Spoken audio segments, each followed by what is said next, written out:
Before her work at Kaiser Health Network, Tribble covered healthcare for Cleveland's NPR and PBS affiliate and spent more than a decade as a staff writer for newspapers across the country. Her work appears in the Washington Post and USA Today, and she's a regular contributor to NPR's Morning Edition and All Things Considered. The talk description for today is: more than 130 rural hospitals have closed in the United States in the past decade, a record 19 in 2020 alone. Through her narrative podcast, Where It Hurts, Tribble turns a spotlight on the people of one rural community where nuns opened a hospital during the town's pioneer days more than a century ago. The hospital grew when the town boomed and diminished as the town's population shrank, eventually closing and leaving the people left behind asking what's next. Locals lost healthcare, workers lost well-paying jobs, the town's sense of identity wavered. Tribble, who grew up in southeastern Kansas, taps her own personal connection to chronicle how people's lives change, and in some cases worsen, as the health system evolves. Join Tribble as she talks about the Where It Hurts journey and offers hope and lessons learned from the people whose lives were most affected by the hospital closing. With that, I want to turn it over to Sarah. Thank you. Thanks, John. It was great to talk to you yesterday, too. I really enjoyed it. And thank you for being here this morning. And thank you for inviting me to speak with everyone. And big thanks to the Missouri Rural Health Association for everything they do, really. You guys asked me here to talk about the Where It Hurts podcast, which is a project that's very close to my heart. And I can't think of a better way to start talking about the Where It Hurts podcast than to share the trailer to the podcast so you have an idea, if you haven't listened to it, of what we're talking about. I'm going to share my screen and share the audio. And if you can't hear it, I know Derek's here to help and troubleshoot. So do raise your hand if you need to. So I'm going to start sharing, and I've got share audio on. And there we go. Hopefully you can all see the big screen. Great. Thank you.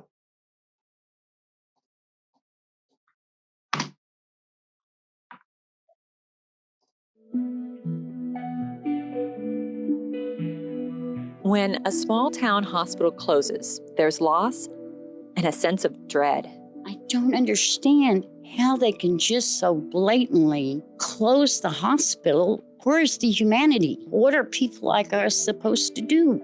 Now, there's no mercy. Nothing's ever been easy in healthcare. The Catholic nuns who spent their lives caring for patients, they're gone too. If we have no money, the doors close. Doors are closing across the country.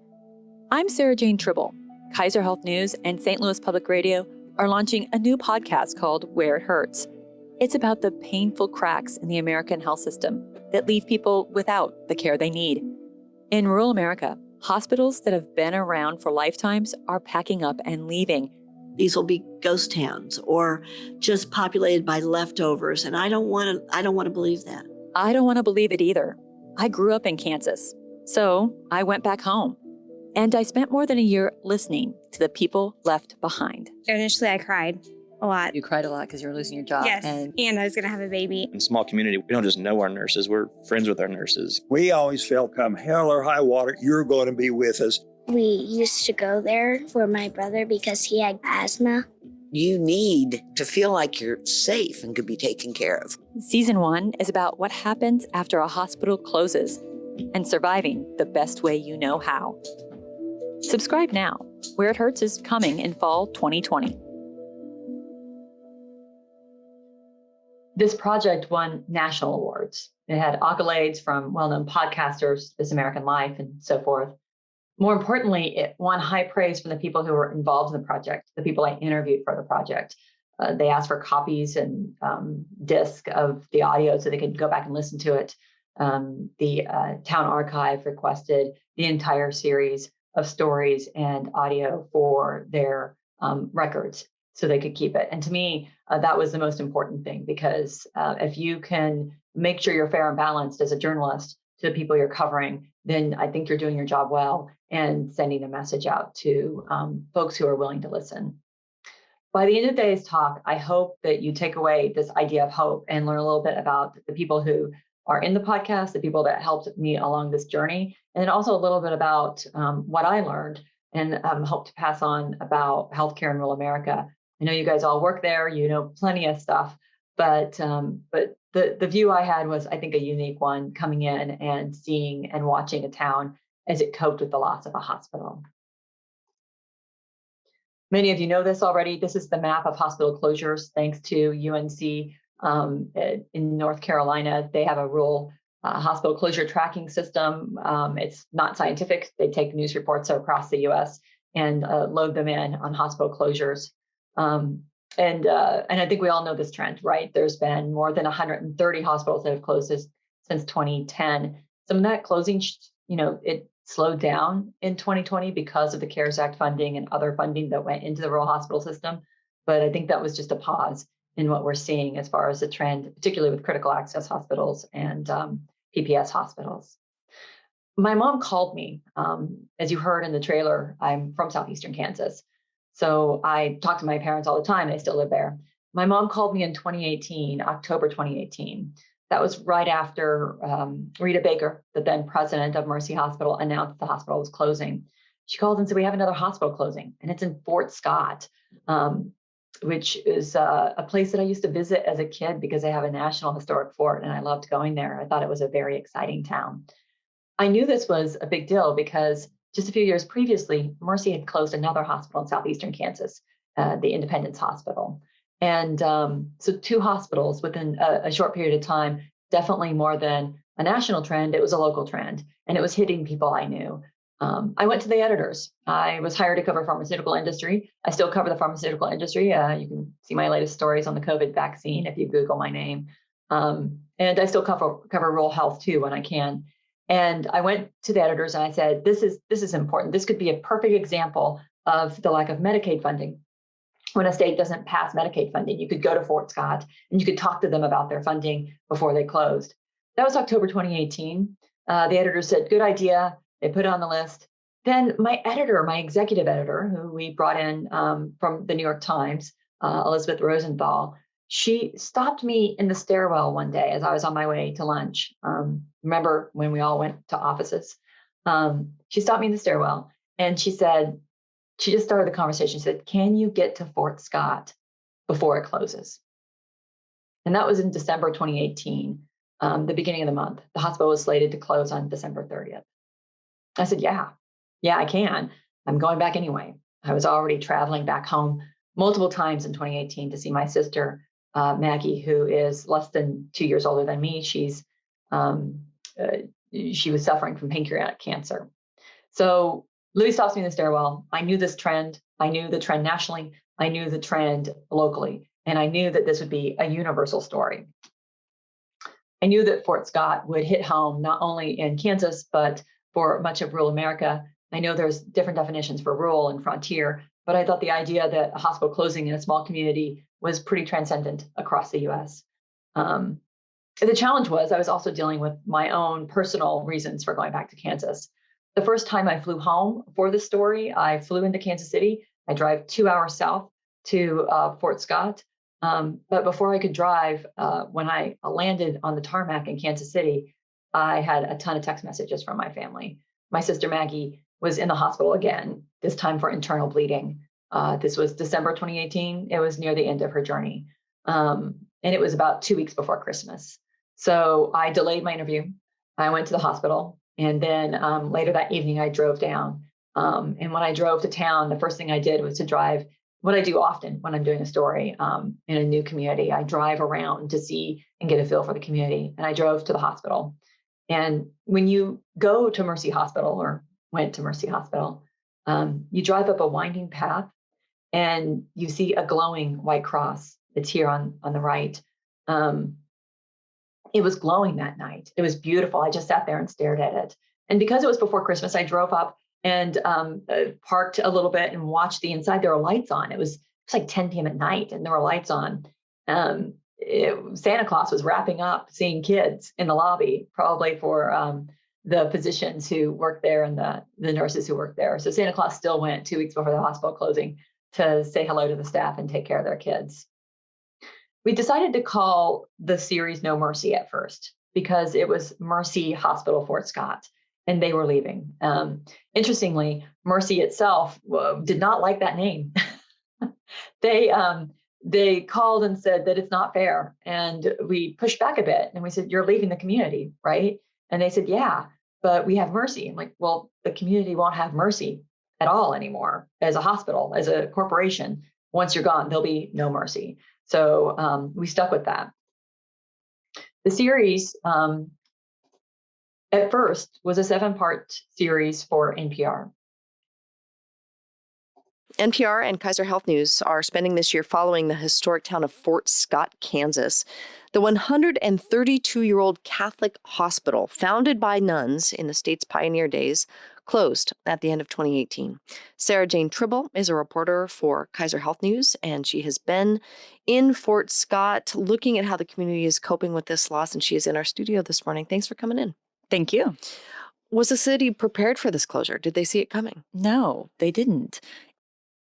This is a recording from Morning Edition on National Public Radio, and that means it airs across the U.S., as I'm sure you guys know. This means a lot to me because as somebody from southeastern Kansas, what I wanted to do was make sure that I brought the story to people in a way that they could digest it and understand it. Maybe you grew up in an urban area. Maybe you have no connection with rural America whatsoever. Maybe you don't even like the idea of leaving the comfort of an urban setting. But if we can bring the message to people who maybe have no reason to be interested in rural America and share that message, then it helps provide empathy. It helps people relate, especially when you bring human voices to it. Fort Scott is a town of 7,800 people now. And it was a lot more when I was a kid.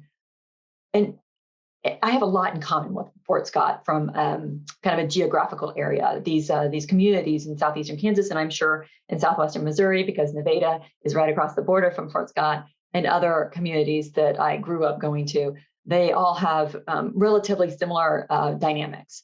And you'll see in some of the stories that I wrote, University of Kansas experts would tell me that southeastern Kansas was one of the most troubling part of the states, of the state of Kansas, which shocked me. As a kid, I didn't think of where I grew up as troubling at all. I loved it. But the reality of southeastern Kansas and for Bourbon County, where Fort Scott sits, is 1 out of every 4 children live in poverty. People die younger in southeastern Kansas than they do in urban areas. People die younger throughout rural America than they do in urban areas. Rates for teen births, adult smoking, unemployment, and violent crime were all higher in Bourbon County, where Fort Scott sits, than much of the rest of the state. Fort Scott's 7,800 people. Bourbon County's 14,000 people. Fort Scott is the county seat. It is the biggest community in the county. So when you talk about Bourbon County, these statistics, you're talking about Fort Scott. People lacked health insurance there. And as I mentioned already, Kansas has not expanded Medicaid. So that played a role as well in how the community was coping with the hospital closure. And finally, there was a high rate of aging population, as I'm sure you see in your rural communities. There's people who are older and they stay, and people who are younger often leave.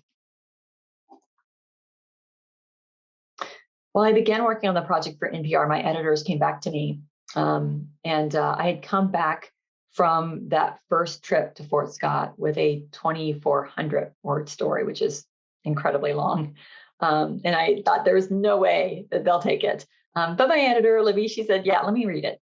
And she read it and she fell in love with the people of Fort Scott. She loved the characters. She loved the depth of the scenes. She related to it. And she asked for a series. And she also then said, can you work on a podcast, knowing that I had an audio background? And we've never produced a narrative podcast at Kaiser Health News before. But I said, sure. I sure will give it a try. My guide to this from the very beginning was Rita Baker, the president of Mercy Hospital. She agreed to meet with me that first trip in December. And then she agreed for me to spend time with her going forward. I'm going to introduce you to Rita here.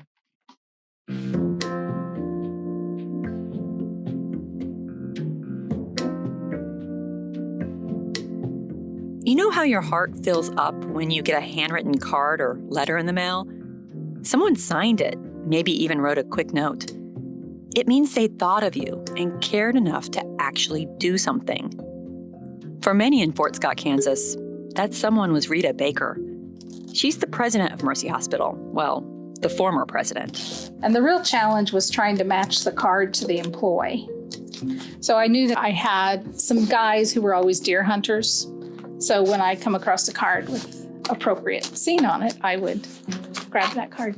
But then that means you knew each employee well enough to figure out which card fit their personality. Mm-hmm. That's 400 people. Yeah. Okay. That's part of being a good leader, is to know your people. What's going to happen to these cards now? I don't know what I'm going to do with the cards. I will probably put them on a shelf for a while, and I did think about donating them to Presbyterian Village. Mercy is closed, but not long ago, it was bustling. Hundreds of nurses, technicians, and doctors. Every one of them got a card from Rita. Tried to do the whole month at a time, so I didn't get busy and forget somebody, because that would cause hurt feelings. And so sometimes I'd come in on a Sunday afternoon when I didn't have anything else to do and listen to music and address birthday cards. Crazy, I know. I'm spending the day with Rita as she packs up her office. I'm not sure what this is. She's in no rush to leave. So she sucks on hard caramel candies and tells me stories. So what is this right here? This was the family practice medical staff. Rita is holding up a picture of half a dozen men in white coats. This is Dr. Self, who's still practicing. These are kids. They look like babies. He's still practicing over here. Dr. Spencer died. When Mercy announced the hospital was closing, everyone was surprised, even her doctors. Rita Baker's fall from grace in Fort Scott was quick and brutal. I don't even like going out in the community anymore because I get confronted all the time. But, someone confronted me at Walmart. How could you let this happen? Rita grew up outside of Fort Scott. She was very connected to the community. She had chose to be there. She went to nursing school in Fort Scott and then up in Kansas City and then came home. So she loved the community. She was active in the Rotary Club. She was active in all aspects of civic life. And, when she goes to Walmart and people ask her why she closed the hospital, it breaks her heart. She really debated. And I know some of you may know Rita, but I think she really struggled with the idea of whether she should remain in the community or not after the hospital closed. She had been there more than half her life at the hospital, and she had been the president and CEO, during the final years. And, at the time when the hospital was built, the newer version of the hospital, built in 2002, there were more than 500 staff members there. And then it just kept dwindling because she had to keep slicing services to keep it open. One of the services she really didn't want to cut was a service she'd worked very hard to make sure was in the community. She knew there was a need for it. I was riding around with a volunteer one day early on in my reporting, and she said that you couldn't turn a corner without running into somebody with cancer in Fort Scott, Kansas. I thought that was interesting. My sister, who we grew up nearby, my sister was suffering from a cancer that we had no idea how she got it. So I was really interested in this idea of cancer in southeastern Kansas. Never could nail down the idea of a cluster, but certainly there were a lot of people with cancer. Part of that is just the demographics of an aging population. Part of it is environmental reasons, perhaps, as well. But Rita knew there were a lot of cancer patients. She had brought in a cancer center with a doctor who traveled from Wichita, stopping in every week or so, and had facilitated the staff. Originally, it started in the basement of the newer hospital. She moved it up to a very well-lit area that was beautiful. One of those patients that went to this cancer facility was Karen Endicott Coyne, somebody I spent a lot of time with during my coverage there. Let me introduce you to Karen. She's in this scene, she's preparing to go to her new cancer treatment. Before, she had just traveled 10, 15 minutes down her dirt road into Fort Scott to go to her weekly cancer treatment, her chemotherapy, which is a shot, actually. But then after the hospital cancer center closed, suddenly, it was a surprise to everybody. They had agreed to stay open after the hospital closed because the facility was going to remain an open facility, most of it empty. The cancer center had decided in January that the town had changed too much. That's what an executive told me, and decided to close it a couple of weeks later. So Karen found herself trying to find rides or trying to drive herself the hour away to a new cancer center. And this is her getting ready before her sister-in-law comes and picks her up. She starts to put on diamond earrings. I can't help myself. I ask her, is chemotherapy treatment worthy of diamond earrings? I think so. You don't? I think it is. I don't know why it wouldn't be. Yeah. I mean, I'm not going to go over there looking, if I can help it. I'm not going to go over there looking like a sick person. I don't like looking like a sick person. That's just me. The vanity, I guess. Karen used to be an executive at Mercy Hospital. Her job was to squeeze money out of federal programs like Medicare and Medicaid. Karen worked at Mercy for more than 20 years. And as she puts on those diamond earrings, I can see that career woman. While she worked in the office, John raised cows. When we walk back into the kitchen, John is sitting at the counter eating ice cream. And so I'm going to lay your clothes out. You're going to take your shower while I'm gone. And you can shave. Okay? Yeah, I haven't shaved for a couple of days. Okay. I was saving electric. Okay, well, I'm going to lay your clothes out. The cows don't mind. Just come on, they say. Karen's husband, John, has dementia. When I first started this reporting, I was connected with Karen through a volunteer group in Fort Scott. And I did an NPR story about the lack of specialty care in rural America and the challenges that poses to the patients. Karen was a perfect example. She let me ride along. She talked about the cost problems, the cost of her medication, the coverage. She knew all the details because she had been an administrator.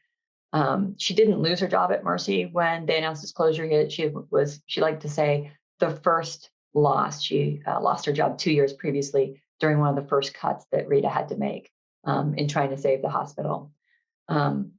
As the year went on, it became clear that Karen wasn't just taking care of herself. She was also taking care of her husband. And we talk about the challenges in the podcast about not only traveling for care, but also juggling care with aging residents.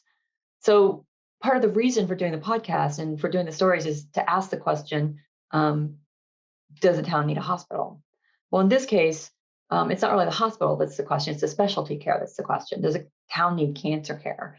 And as John mentioned in the intro, lots of people don't seek out necessarily cancer care at their local hospital, but they will seek out like chemotherapy and so forth. And they need that sort of expertise. Perhaps some of that can be met through telehealth. One of the things that struck me about Karen's story was, as I mentioned, it was a shot. So I did phone calls across the country trying to figure out why couldn't she just get a shot brought to her? She wasn't sitting there in a chair. And in the end, it ended up being a Medicare coding problem, according to some of the experts I talked to. Others said that you needed to mix the ingredients in a sterile environment, but then others told me you could do that in the car with a tent.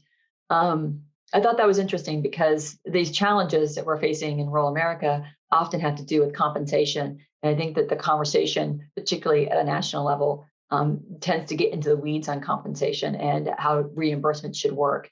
And perhaps that's a good thing that it gets into the weeds, but at the same time, I think there's larger solutions that could be at play. So we ask those kind of questions in the podcast.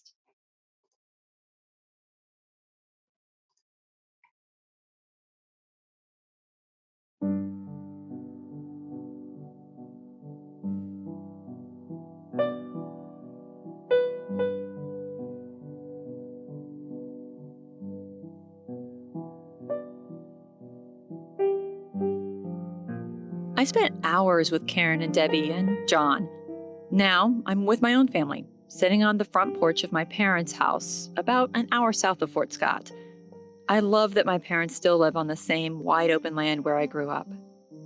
In the mornings, I sit here with a cup of coffee and I can hear the world slowly waking up. That's when I have time to think. My thoughts here always include Maggie. My sister was only 20 months older than me, but she always took care of me. As kids, we roamed these pastures together, finding adventures in the creek beds and nearby abandoned houses. Even in our 30s and 40s, when we lived different lives 1,000 miles from each other, we relished the quick phone chats. Hey, Sarah, it's Maggie. I was trying to give you a call. Call me whenever you get the chance, okay? Love you, bye. Maggie lived just outside of Kansas City and close to a hospital. Maggie's regular chemotherapy treatments happened just a mile or so from her home. She did travel, though. For nearly 2 years, Maggie tried every clinical trial she could get into. She traveled to the Mayo Clinic, then to Boston and Baltimore, all hunting for the best pancreatic cancer treatment. It worked for a while. She never had full remission, but lived longer than expected for her diagnosis.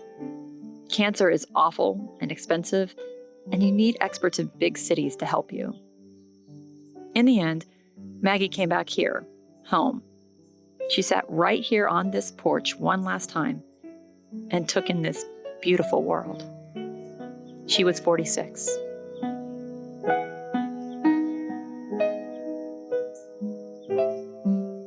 Maggie was gone about 5 months when I realized that I was now the oldest, the one supposedly in charge if something happened to Mom and Dad. I had spent the day with Karen and John Coyne in Fort Scott, watching them dealing with cancer and dementia. And when I came home for a visit, I looked at my dad, who was in his 70s, and my mom, who's in her 60s. They're the same age as Karen and John. They're retired, like Karen and John. They've also been married for decades, and they live on a dirt road miles from a major hospital, just like John and Karen. My parents are healthy for now. And there's another difference for my parents. My little sister lives close by. She will be here when a crisis comes. John and Karen's children, most of their kids live and work far away, just like me.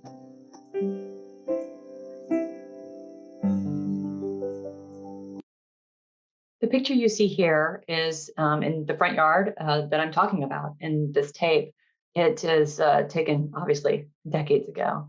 Maggie is on the right-hand side. I am on the left-hand side. My mom is in the middle. It's the same front yard, only there's more trees. My dad's planted trees out front. It's a beautiful view from the front porch. And as I did the reporting, as the year went on, I had this moment of realization that everybody was experiencing stages of grief, including myself. And I went on a rabbit hole hunt into what stages of grief were and the different processes that you go through and how it's not necessarily linear, the emotions that you feel when you're grieving something. Maggie had died in January. When this scene was done, it was, I think, May of that year. So it was just a few months later. I had been interviewing Rita. She obviously was going through stages of grief. I asked her later that year and she agreed. Yeah, definitely stages of grief for losing something so intricate to her. Karen was going through stages of grief. She had been vital and active, and she was no longer that. She was dying. And her husband also was in the process of a long decline. So everybody seemed to be going through the stages of grief. For me, it was particularly acute. And I didn't realize it at the time as I was doing my reporting. I go to town and do my reporting and spend a few nights, usually at the bed and breakfast in Fort Scott. And then I would go visit my parents to say hello and take a break and make sure they were doing okay. But Maggie meant a lot, as any sister would. This is a picture during my first year of life. Now you know my age. And Maggie is holding me because I was very sick as a child. I had meningitis. I have one deaf ear as a result. And throughout my childhood, I ran fevers. I was very sickly. Went to the emergency room a lot. Luckily, my dad had a job at the steel factory in town, so they had insurance. But I was sickly, and Maggie watched out for me. She was the older sister, and I got her clothes. We lived outside of town, 10 miles, so we didn't play with anybody else. It was just Maggie and I. My younger sister's 8 years younger than me, so that's why she's not in these pictures. And I didn't get her permission to post her picture today, so I don't have it with me. But Maggie and I, it was the foundation of my life. And so as I'm traveling back to Fort Scott to do these stories, I'm trying not to acknowledge my pain, but eventually it hits me. Maggie was always so strong. She was always there for me, robust, if you will. This is a picture of her hiking in 2011 at the Philmont Scout Ranch in New Mexico. She had taken her kids there. She had 3 kids, all older, when she was sick, and they were very active in scouts. Maggie was very much an outdoors person. She rode her bike across Kansas a couple of times. It was stunning that she had gotten sick. And when she did get sick, we rallied, right?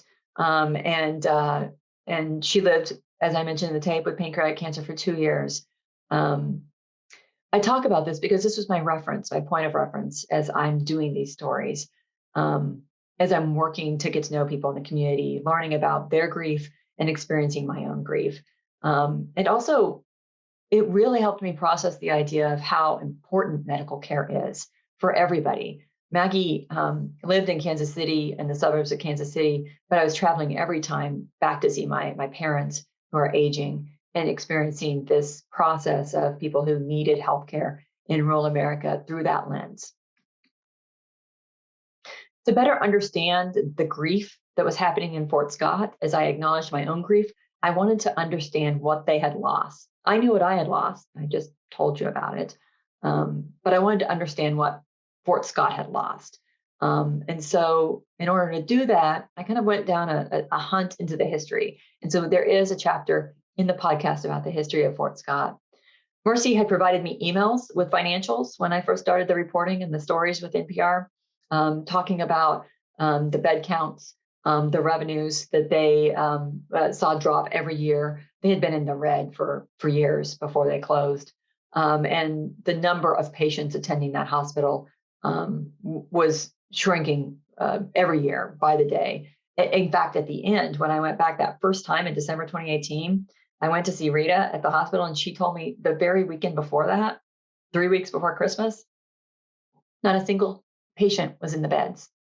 So I needed to understand where this hospital was, why it meant so much to the community when nobody was using it. When it closed, why were they so angry? Why were they so upset that they had lost this hospital that they were bypassing when they needed care? They would go for emergency care. They would go for another service, maternity care, that I'll talk about here in a minute. But for the most part, if they needed an MRI or anything else, they would bypass that hospital and drive to Kansas City on a 4-lane highway where they could drive 75 miles an hour on the road.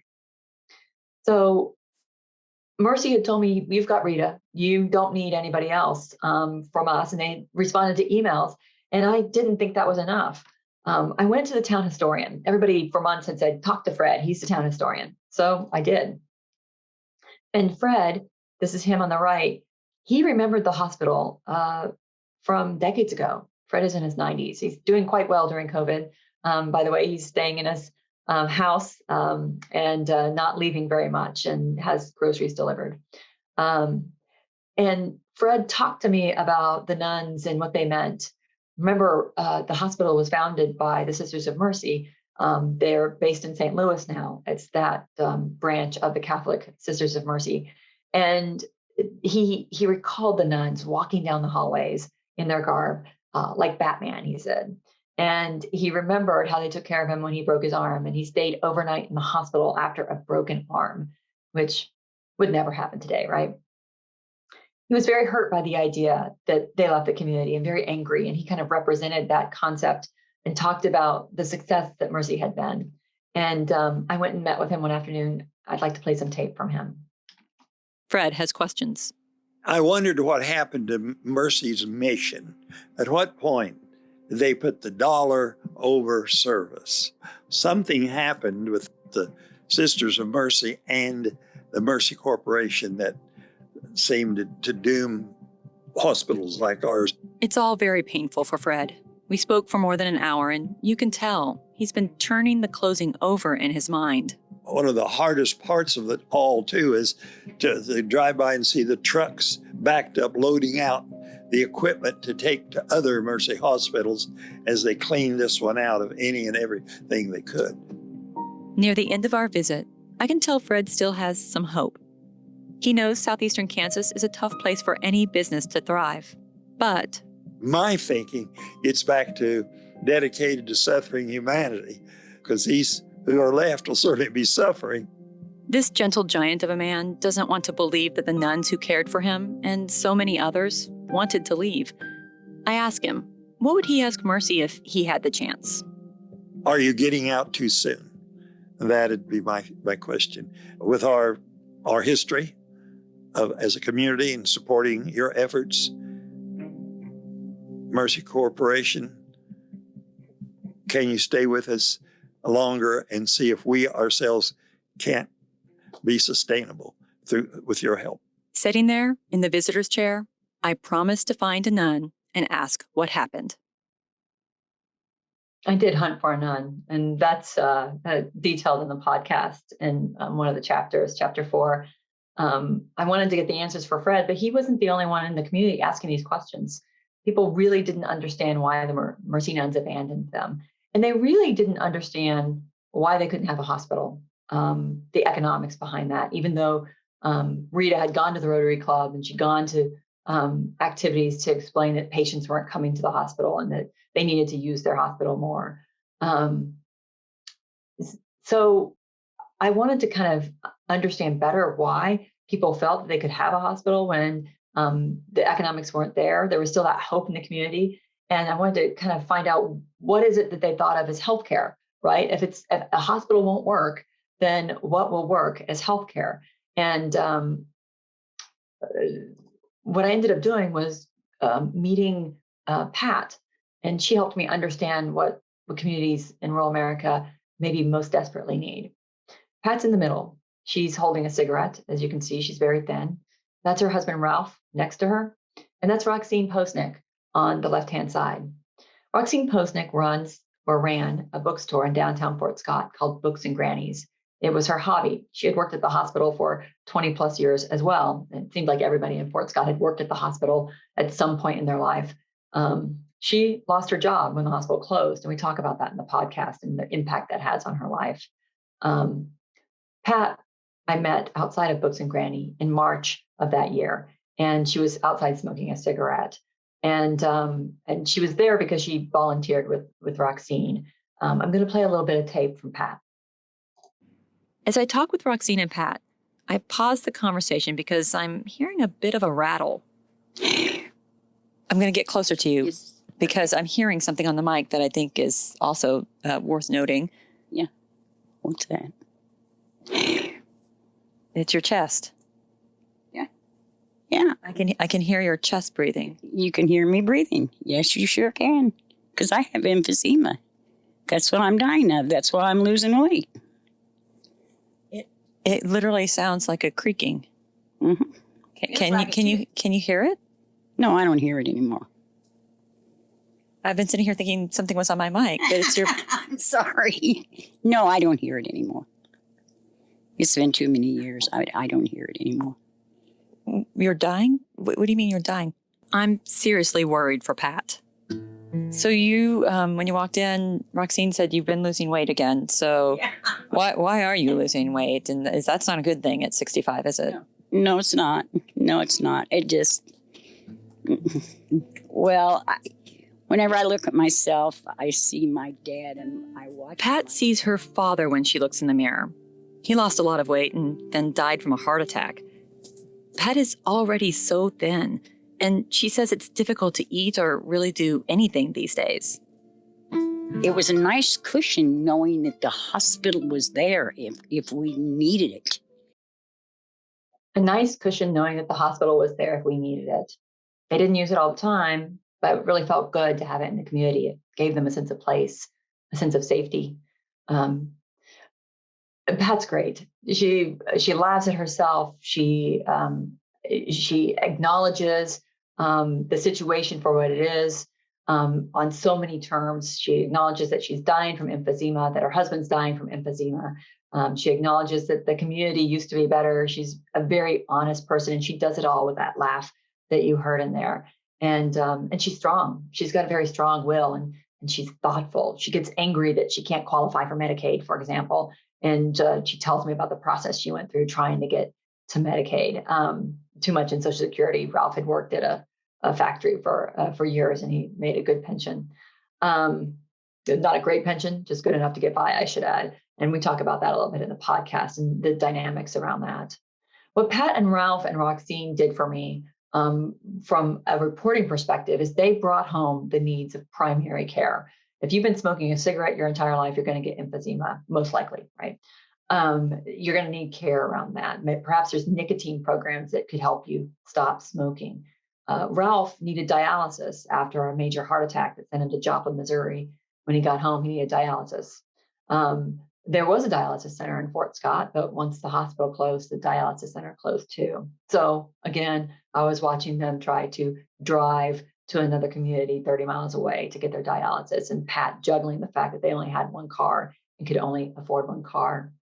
Pat's story also dovetails with the idea of addiction in some surprising ways that I learned about as the year went on, in part because she had a grandson that she had moved in with her when he was 3 years old.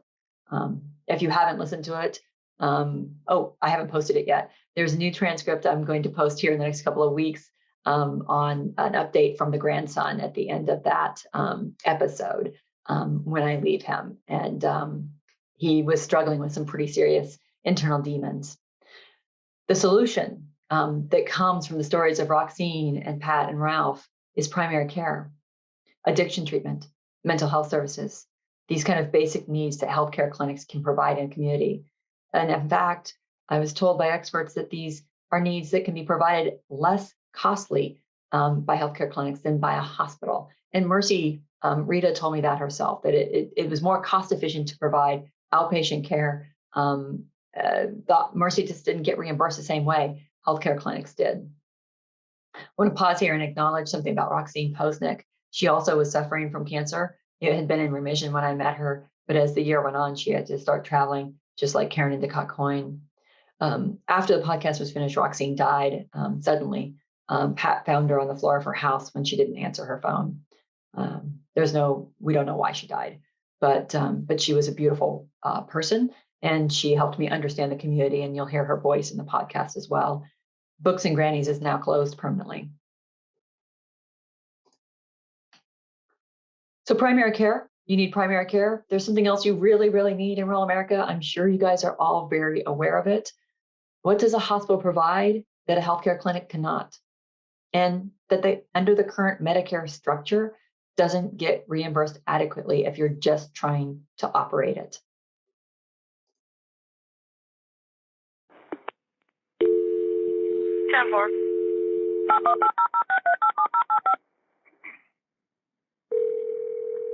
I pieced together what happened after talking with Linda and listening to the 911 tape recording that Fort Scott officials provided.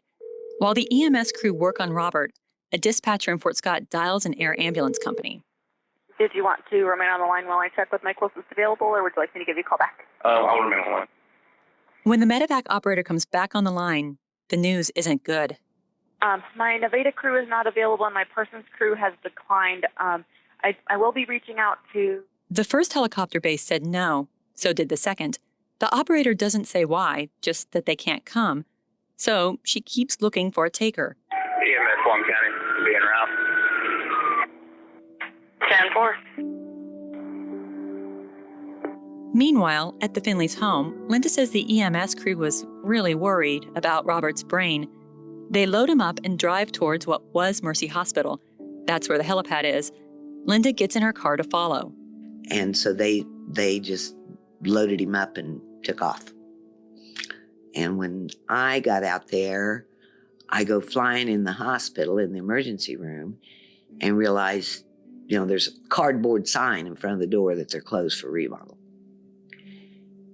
And I'm like, they just brought Robert Finley in here. Well, they didn't bring him in here. He must still be out in the ambulance. There were people there? Yes. In her rush and panic, Linda forgot the ER had closed days before. She's standing outside the doors, the lights are on, but Robert's not inside.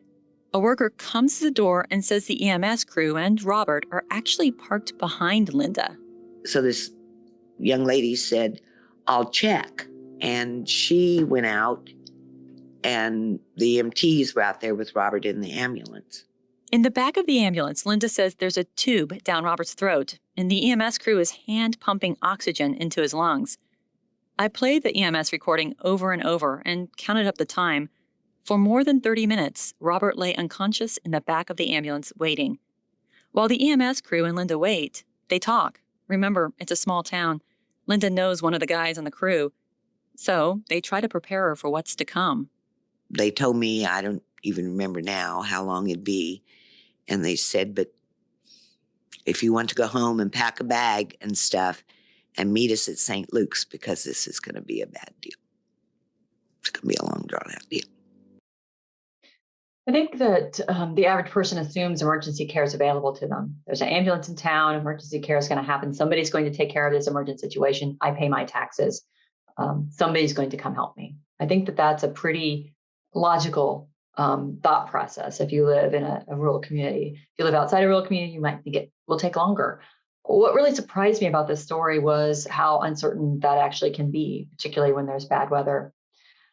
I'll never forget the first time I heard about Linda's story. It was February, a few months after the hospital had closed. I had gone to a city hall meeting. I wanted to get to know the community. I'd been covering Dave Martin, the city manager at the time. And the session ended, and they had introduced me at it. I had to say hello because it's a small community. They wanted to tell everybody a reporter from out of town was there. And afterwards, there was a guy who stopped me and started asking me about what year I graduated from Parsons High School. And he remembered the names of the quarterbacks and linebackers on my 1992 high school squad. I didn't remember them at the time, but as soon as he said their names, I knew their names. I was exhausted. It was the end of a long day of reporting. And so I decided to go to the local bar. It was really icy out. I decided to go to the local bar a few blocks down and grab myself a beer and something fried because I love fried food. And I'm sitting there at the bar, looking at my phone, looking at the television, just trying to decompress for the day. I don't do interviews after I've turned off for the night. And yet this woman sidles up to me and she goes, "You were at the city hall meeting." Yep, I was. And she said, "You need to hear about Linda. Robert's dead." And I said, what do you mean? She's like, "The hospital closed. I couldn't take care of him." And she connected me, this woman, that night in the ice storm, texted Linda and connected me with Linda and her story. And it was well known that Robert had been taken because Robert was a well-known auto mechanic in town. He'd taken care of everybody's cars, and he grew up in Fort Scott, and he died. He died in Kansas City at St. Luke's because he never woke up. We can't say that the hospital closure caused his death because he had fallen on the ice and went to bed that night. His internal bleeding had been going on. But what we can say is that getting him to the emergency care he needed took much longer than it would have if the hospital had been open. Because at least if the hospital emergency room had been open, they could have taken him inside and assessed him and not have to hand intubate him. And if the emergency room hadn't been closed, if the hospital had been open, he probably would have considered possibly going in that night after he fell hard on the ice, or at least earlier in the morning. We'll never know exactly what happened there. But what we do know is that the ambulance service didn't work as expected, and it didn't work as Linda expected. When I went and listened to the tape, the 911 tape that I just played for you, I was shocked by the time lapses, and I was shocked by the denial of care, really. The helicopters couldn't get there. They turned down the calls for help. And I think that's one of the big revelations of the coverage that I did. And that is this idea that you can't depend on air ambulances necessarily to come all the time because there's staffing issues, there's weather issues, and then there's coordination issues. These are private air ambulance companies that have their own networks in many cases, and they tend to call their own hospitals, which are generally the closest, first. It just raises a whole lot of questions about the logistics in rural America and who's in charge of emergency care. So we've talked about cancer care, we've talked about emergency care, and we've talked about the closing of a hospital. So what other urgent needs does a community have? Maternity care. If there's no babies, there's no community. On the left, you see Sharice Beckham and her husband and her family, Tanner and Beckett, and her newborn baby. And that second baby was born after the hospital closed. It wasn't expected to be. She was pregnant when the hospital was still open, and she was working at Mercy Hospital. And she was very upset about the fact that she'd have to drive more than 30 miles to Pittsburgh, Kansas to deliver her baby. She didn't know if her OB would show up. It was a discontinue of care that she was very worried about. Luckily, she had the resources. She had 2 cars in her family. Her husband could get off work to help her. She had the resources, but lots of people don't. I explored this idea in one of the episodes and talked to an expert about this, and I'm going to play you a bit of tape from what the expert said, because it's still outstanding to me, just remarkable. More than 230 babies were born at Mercy during its last full year of operation. And there's a tradition in this town of less than 8,000 people. When a new baby is born, their name and picture is posted on a tall sign out by the highway where everyone driving by can see it. There's a tremendous sense of place that comes from being born in a small town. Ask anyone. Me? I'm Parsons, Kansas, population 9,600. Katie Bacchus-Cazimano is a public health researcher who studies maternal health. She says the loss of maternity care in rural America can damage a community's soul, hurt people's sense of identity, and it can be deadly. It's so important that we address the maternal and infant mortality crisis in this country. And my own research shows that rural moms have a 9% increased chance of maternal morbidity or mortality, so dying or nearly dying in childbirth. However, it's also really important that we do better than did you not die. Katie directs the University of Minnesota Rural Health Research Center. Katie said the research on where women live in relation to obstetrics care is a bit old, 2013. That research found that more than 15% of residents in certain rural areas lived more than 30 miles from the nearest hospital where they could give birth. They lived in places like Fort Scott, in counties where there wasn't a town over the size of 10,000 residents. And it becomes so much more challenging for expectant mothers when they have to plan for travel.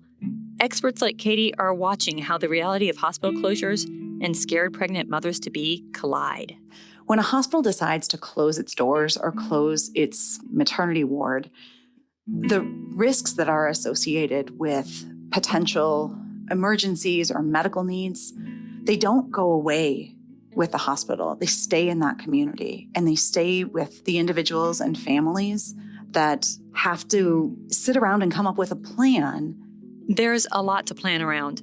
Making sure you have gas in the car, or even access to a car, knowing who's going to watch the other children, and worrying about having enough time to get to the hospital when the baby is ready to come, all become much bigger concerns when a hospital is 30 or 40 miles or more away. That burden is real. It's palpable for people. And the stress of that is really difficult for families as they are planning for what should be one of the most joyful times in their lives, welcoming a new baby. And they're busy worrying about the logistics of how you get to the hospital and if things are going to be okay once you get there. Busy worrying about the logistics. I think we've all seen maternity care centers close before hospitals close. So I'm spending a year in grief for my sister, talking to people in grief for the loss of services and care that they had counted on from nuns. And I'm exploring this idea of, does a community really need a hospital? And I think that there is this question mark, because I think a lot of people just assume a hospital is what you need. But if you break it down, we've got specialty care, we've got emergency care, we've got primary care needs, we've got maternity care. Do we really need a big hospital with 166 beds or 45 beds even for those things? I think it's a fair question. And so then if you can bypass that question, you start to ask, well, what can we put in a community that provides healthcare that can keep a school district going and make employers happy, right? What can you do if you set aside that old traditional model of a hospital that was big in the 1950s, that the U.S. government funded in the 1950s? What do you actually need in a community? And so what I went to Fort Scott through grief and discovered was emergency care, primary care needs, extensive primary care needs, maternity care. Okay, so what can you do around that? I talked with Dr. Maxwell Self about this. He was at Mercy Hospital and took a job at the Community Health Center of Southeast Kansas that came in and took over the primary care clinics that Mercy operated. They had operated 4 in the county. I think there's going to be a stability that comes. I think we're going to do a better and better job as CHC has moved in, taking care of the down and out, the uninsured. folks who struggle to get their medicine, their insulin. It's not a problem anymore. We are set up as CHC with the state repository to give away medicine to uninsured people. We're set up to voucher medicine for people who can't afford it to our pharmacy. The 340B pharmacy prices are unbeatable. People who couldn't afford their insulin now afford it without any problem. So I think we're working on mental health, improving that. We're working on adding some dental, kind of full spectrum care, and I think our community is going to get healthier, actually. So yeah, I think it's a good future.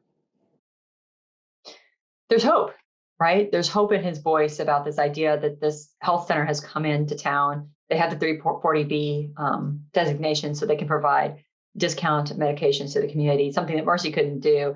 In fact, some of the sting of the closure of the hospital when I kept going back was taken away when everybody would tell me that their prescription drugs were so much cheaper. That's the CHC, the health clinic model, whether it be a FQHC or just a health clinic. I don't know that it matters in a community as long as those primary care services, including mental health and addiction services, can be included in that. What about emergency care? Well, in this case, there was another solution. The hospital 30 miles down the road decided to keep or reopen that emergency center. When Linda showed up and saw that cardboard box on the wall on the door, the reason somebody was there is because they were working late to refurbish the emergency center to be taken over by the new entity. That emergency center was closed for 14 days or 18 days. Robert just happened to get injured during that time. So there's a hospital that keeps the emergency center open, and there's a health clinic. I'm fascinated by this health clinic concept because as practitioners in rural America, I'm sure you're aware of what health clinics can do. And this is a particularly large one, Community Health Center of Southeast Kansas. Jason Wesco is one of their leaders. He's a lot of fun to talk to. If you've never talked to him, I highly suggest it. And he writes poetry. And we had been, I have his poetry books, and they're pretty good. He wrote some about the Flint Hills of Kansas. And I had been talking to him about why he loved Kansas so much and why they had taken over these primary care centers in Fort Scott and why they thought that they could actually do better than Mercy. The Kansas that has always attracted me has been the space and the sky and the quiet. And we certainly have that in this part of Kansas for sure. But we just happen in this part of Kansas to have that, but also have, for lots of historical reasons, lots of human challenges, right? And I like to believe the best people in the world are from Southeast Kansas. I know they are. I've been to other places in the world. The best people in the world are from this place, and all we have to do is help them see their value. Because for a lot of years, the world has told Southeast Kansas it's the throwaway part of Kansas, the part we're not proud of. And that's true. And we believe that our place in the world is to be a healthcare organization, but to also lift up this place because we can fix it. We just need time. That tape always brings tears to my eyes because this idea that Southeast Kansas is the throwaway part of Kansas, the people there don't matter. I think that a lot of people in rural America feel that way. They feel like they don't matter anymore, that they're the throwaway parts of the health system, especially when they're watching their hospitals close. So it really hits me and moves me, this idea that people can be forgotten and left behind. But in Fort Scott, they fought hard. And as I was working through my own stages of grief, trying to understand what should be remembered, what should be valued in a life, and listening to the people of Fort Scott, I was really moved by this idea of what services are needed in a community. You see, I've written healthcare stories for more than 20 years. I've written about hospital closures multiple times. I've covered, people yelling at executives of big health systems because their neighborhood hospital was closing. And I've talked to the executives about the idea that if we centralize and consolidate the care here, we can put more energy into it and more resources into it. And I wanted to just get a better understanding of, well, if you're not the throwaway part, then what do you get? What do you need to make yourself healthy and to thrive? And And I went back to Rita. Rita, my guide. She had thought about it all, actually, because she had been working with the hospital for so many years. She was very active in the Kansas Hospital Association, and she had been lobbying Congress. She'd been on lobbying trips to Congress for funding mechanisms, and she knew the white paper that Kansas Hospital Association works on and other associations work on, and she knew kind of the needs, and the entire national discussion had been going on for years, even before I began to cover it, obviously. That's why she had worked for months before that October announcement in 2018 to put pieces in place. She put in, she called Krista Postai at the Community Health Center of Southeast Kansas and said, hey, you want to come in, take over my primary care centers. She called Randy, who was then the president of Via Christi in Pittsburgh. She called him for months saying, please, please take over my emergency center. I know that you can make enough money off the feeder, people who come in from the emergency center and then get transferred to your facility. Please, please take it over. It took her months to convince him. And I don't think he was fully convinced even when he decided to take it over, but he did. What we've learned from this, or at least what I've learned from this, and I hope that sharing this podcast with you helps, is this idea of specifically, if you don't get a hospital, if there's no way you can keep a hospital open in a rural community, then what is it that you really need? And how can you make that happen? And so those kind of solutions are sort of the practical way to move forward.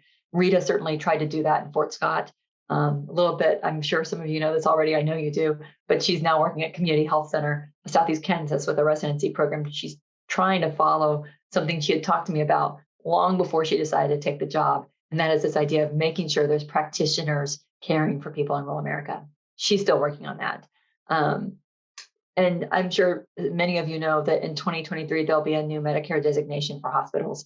Critical access hospitals could maybe transfer into this rural emergency hospital designation that will give them a higher outpatient payment for their outpatient services. So there are things in the works there, and that gives me hope. So before I wrap this up and start to take questions, I wanted to give credit to where credit is due. Many times during this project, which took 2 years, was very personal, I was on a solo journey. I stayed the night in the hotels by myself. I went on these reporting trips by myself. I gathered the audio by myself, both personally and just traveling away from my family here in DC. It was very much solo. But when I took it back to our staff, and we were working with St. Louis Public Radio to produce the actual podcast, it took an army of really talented people to make this podcast happen. The audio you hear with Greg Montanew, he's the original mix and sound designer. He created that music. He made it special for us. And I can't thank these talented people enough. We've won some national accolades, and I can tell you that our staff was smaller than some of the other staff that won awards. So I'm very proud of this work, and it's a very personal pride that I have in it, because I hope that I've helped carry the message of what rural America is and what they deserve to a larger audience. And with that, thank you. There's my contact information.